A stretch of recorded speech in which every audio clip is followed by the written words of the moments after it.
2022년 6월 22일 목요일 묵상 말씀은 로마서 12장 9절에서 21절입니다. 오늘 묵상 말씀에서는 신자의 삶에 대한 권면이 이어집니다. 특히 바울은 사랑에 대해 말합니다. 사랑에 위선이 없게 하라고 말하며 세 가지 요소를 첨가합니다. 그것은 악을 버리고 선에 속하며 형제를 향한 사랑으로 서로에게 헌신하고 서로를 존경하기를 서로 먼저 하라는 것입니다. 여기서 반복된 서로라는 표현은 헬라어로 알레론입니다.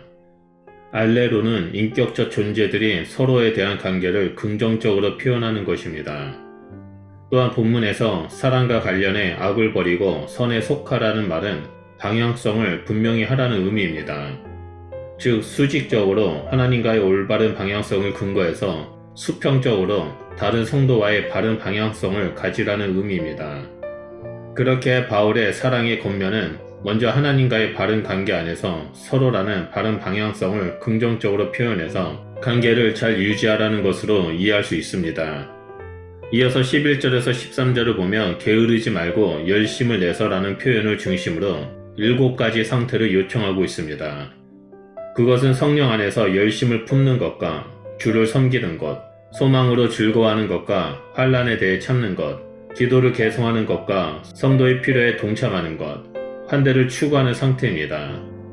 이런 상태는 서로 관련이 있는 것끼리 세 묶음으로 분류할 수 있습니다. 즉 성령 안에서 열심히 품는 것과 주를 섬기는 것은 하나님을 향한 태도로 묶을 수 있습니다. 이것은 성령 안에서 뜨겁게 하나님을 섬기는 것에 게으르지 말고 열심을 내라는 권면입니다. 두 번째 분류는 소망으로 즐거워하는 것과 환난에 대해 참는 것, 기도를 계속하는 것입니다. 이것은 성도의 개인의 것입니다. 현재의 어려움에 대해 참고 미래의 소망을 품고 기뻐하는 것을 놓치지 않고 기도를 통해 하나님의 도우심을 구하는 모든 일에 게으르지 말고 열심을 내라는 권면입니다. 세 번째 분류는 성도의 필요에 동참하는 것과 환대를 추구하는 상태입니다. 즉 다른 성도를 향한 사랑의 태도로 묶을 수 있습니다. 성도의 상태를 돌아보아 그들의 필요를 함께 나누는 것과 순회 전도자들을 포함한 다른 성도를 환대하는 것에 게으르지 말고 열심을 내라는 권면입니다. 14절에서 바울은 명령법으로 독자를 박해하는 자들을 축복하라고 말합니다. 즉 교회 밖 사람들에 대한 태도입니다. 바울은 이 명령을 박해하는 자들을 축복하고 저주하지 말고 축복하라라는 반복 형태로 강조합니다. 당시 로마 교회는 향후 10년 안에 벌어질 로마의 대화재로 네로에게 전례 없는 박해를 받을 것이고 그 여파로 바울과 베드로가 로마에서 순교하게 될 것입니다.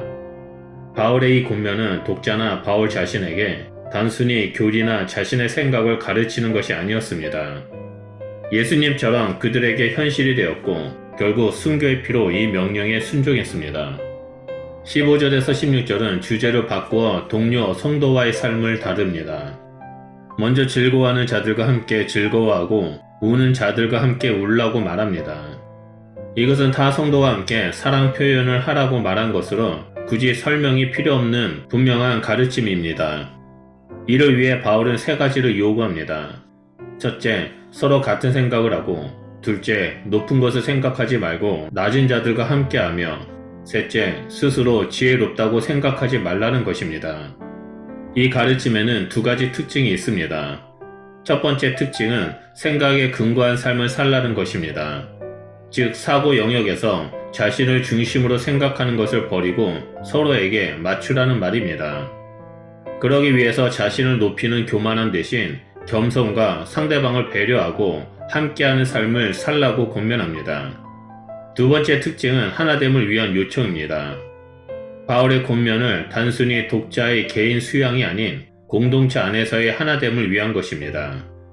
교회는 많은 지체를 가진 한 몸이며 하나님을 같은 아버지로 모신 새 언약 공동체이자 한 가족입니다. 그렇게 성도 간의 비교와 경쟁은 하나님이 기뻐하지 않으십니다. 오히려 함께 즐거워하고 함께 우는 것이 가족입니다. 이를 위해 바울은 생각 영역에서 비교와 경쟁을 멈추고 삶으로 함께하라고 권면합니다. 마지막 17절에서 21절은 악에 대한 것이 나옵니다.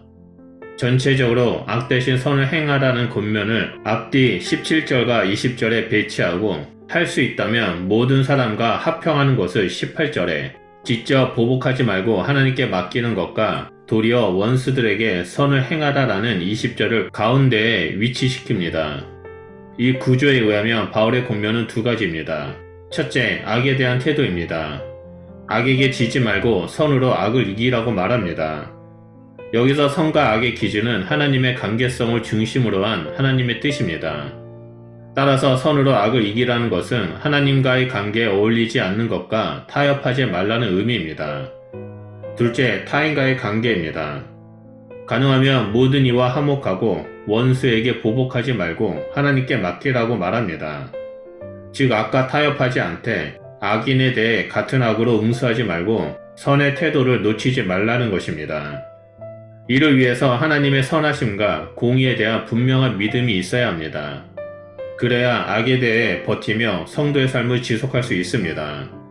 우리는 예수님의 발자취를 따르는 자이며 예수님의 형상을 드러내는 자입니다.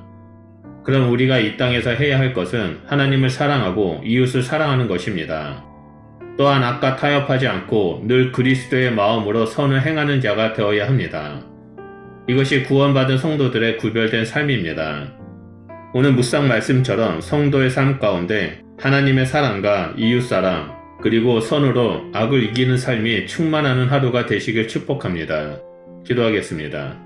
하나님, 우리를 구원하시고 이 땅에서 예배자의 삶, 선으로 악을 이기는 하나님의 백성된 삶을 살도록 이끌어 주셔서 감사드립니다. 우리가 이 땅에서 하나님을 깊이 사랑하고 아버지의 마음을 품고 이웃들을 사랑하며 나아가는 주의 백성이 되겠습니다. 하나님, 우리를 통해서 우리 공동체가 하나 되게 하시고 그 하나됨으로 하나님의 뜻을 이루며 이 땅 가운데 하나님의 형상을 드러내는 주의 백성이 될 수 있도록 역사하여 주시옵소서. 그래서 아직도 하나님을 알지 못하는 자들이 우리의 삶을 통해 주님 앞에 나오는 일들이 일어날 수 있도록 역사하여 주시옵소서. 우리와 함께 해주심을 감사드리며 예수 그리스도 이름으로 기도드립니다. 아멘.